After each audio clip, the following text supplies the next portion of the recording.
कि बलात्कारी को संरक्षण देना हमारे संविधान में नहीं लिखा है। और फिर उन्होंने उंगली दिखा करके कहा अपने सामने वाले पक्ष को, माने सत्ता पक्ष को, क्योंकि वो तो विपक्ष के नेता हैं, उंगली दिखा करके कहा कि तुम्हारी किताब में लिखा है। अब सवाल ये है कि वो कह रहे हैं कि संविधान में नहीं लिखा है ये, और फिर कह रहे हैं तुम्हारी किताब में लिखा है। हम लोग सोचने लगे इतना सुन करके कि उनकी कौन सी किताब है जिसमें बलात्कार को संरक्षण लिखा है, लेकिन ज़्यादा देर तक हमको सोचने का अवसर नहीं मिला, क्योंकि उन्होंने खुद साफ कर दिया अगले वाक्य में, फिर उंगली दिखा करके उन्होंने कहा मनुस्मृति में लिखा है। अब सवाल यह है कि मनुस्मृति हम हिंदुओं का धर्म ग्रंथ है।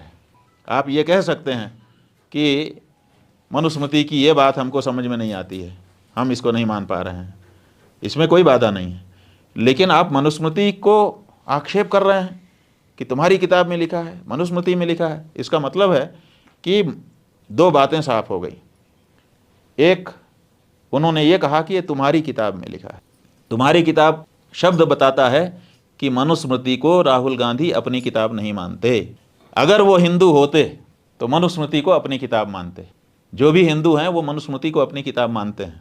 केवल मनुस्मृति को ही नहीं, 18 स्मृतियाँ हैं, उन 18 को हम अपनी किताब मानते हैं, और वही धर्मशास्त्र कहलाता है, और धर्मशास्त्र से ही निर्णय करके हम अपना जीवन आगे बढ़ाते हैं।